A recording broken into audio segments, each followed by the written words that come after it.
I'm sorry, Ruth is not here to tell her story because she was a wonderful person. Good scientist, fantastic mother. Really, she took care of 3 children. All of them succeeded in life.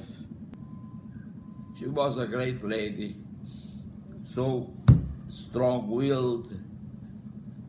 When they arrived in Brazil, her parents were doctors, but they could not practice because they had to go through exams. So they bought a brick factory,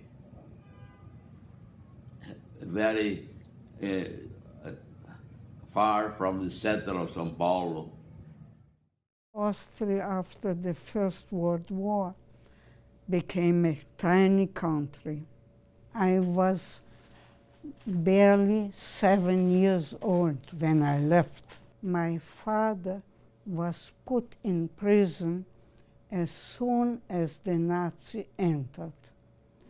But my father helped a Nazi.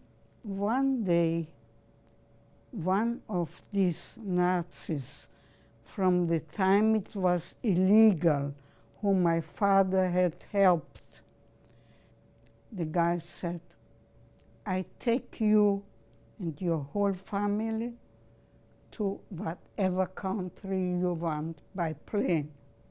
Her father, who didn't like me and vice versa, wanted her to be a nurse.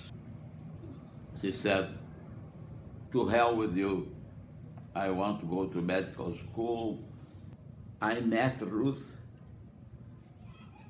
for the first time in the oral exams to enter the medical school. The medical school in São Paulo was very strict, and to enter, there were more than 500 candidates and 80 places. Mm-hmm.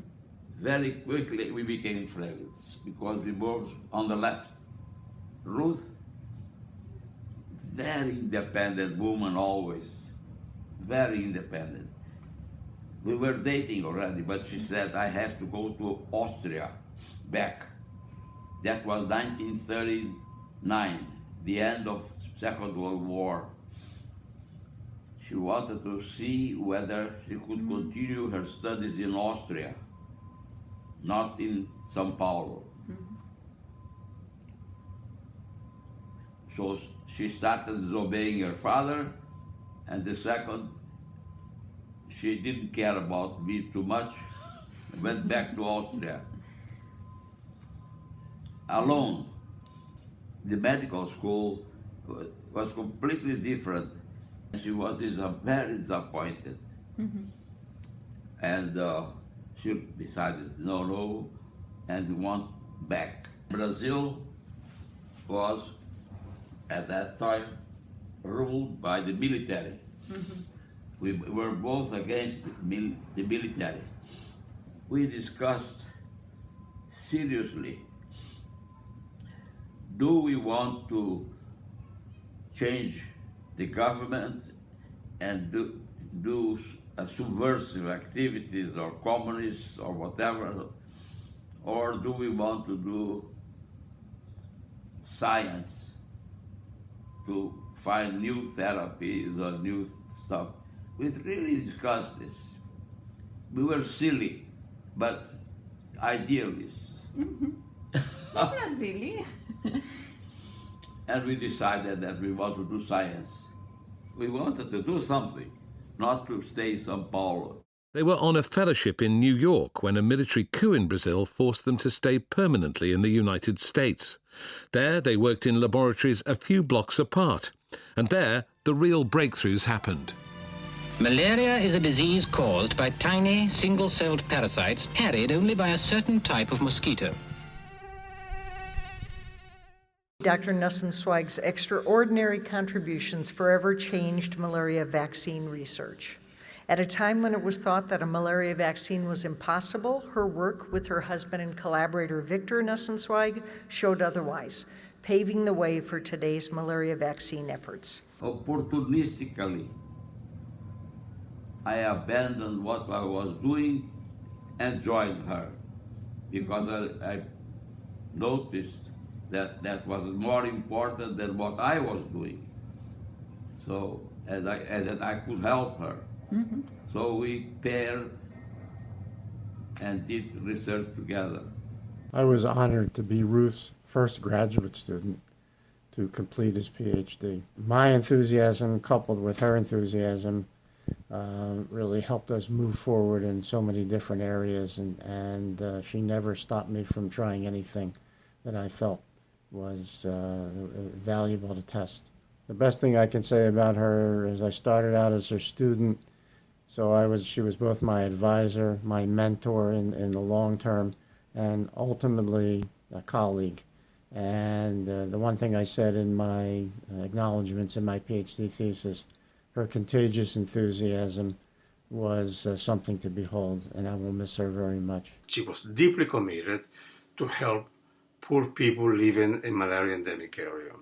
For Ruth, science was a tool for social change that should help improve the life of the underprivileged and poorest people.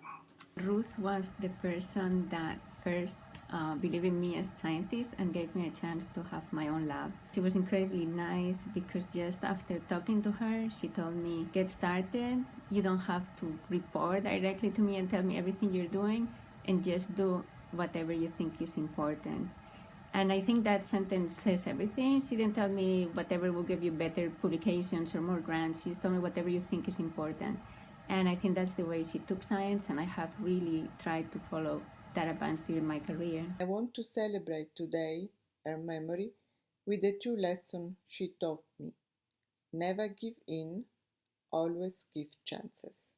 She was always ready to give suggestions not only on the experiment, but also on the future career of the people she was working with, even if they were not her people and would not have worked on malaria. Ruth kind of fulfilled the American dream for me because I came without really a big CV, and she kind of launched my entire career because at the time I was actually ready just to be briefly in New York and then go back to join Robert Ménard's laboratory. I want to really thank Ruth, and I greatly appreciate that she believed in me, even though my CV was far from being presentable. There are two things about Ruth that really stand out for me. The first is that she did her groundbreaking work at a time when most women were not working outside of the home. At the time, she was the only female department chair at NYU. She ran a department and a world-class research effort while concurrently having a second full-time job, namely raising a family. I never knew how she did it all, notably without complaining, and she's really been a role model for me and for other women in science. The second thing I wanted to mention was Ruth's laser-like focus on the problem she chose to pursue, namely making a malaria vaccine. Her work led her to understand that the pre-erythrocytic stages of the parasite were a good vaccine target, and she pursued this line of research even when the malaria community was not ready to embrace this. Indeed, she had the courage to persist despite the sometimes very loud criticism. In the end, she was right. Targeting the pre-erythrocytic stages by subunit or whole parasite vaccine approaches has generated the only malaria vaccines that have demonstrated efficacy in clinical trials. And Ruth, through her work and the courage of her conviction, had a seminal role to play in these milestones. Not only did the breakthrough bring money into the field, it also started other scientists around the world on the hunt for a malaria vaccine. The most two advanced vaccines for malaria are based on her discoveries in different ways. So one that is already approved in Europe and is going to be used in pilot, it has shown partial efficacy, so it protects children in between 30-45% from malaria, and possibly protects even a lot more from severe disease. It was a dream of both my parents' lives to be able to do something for human beings suffering from this disease. And so even though the vaccine may not be as efficacious as she would have liked it to be, one of the things that she was extremely proud of is that it is saving the lives of children.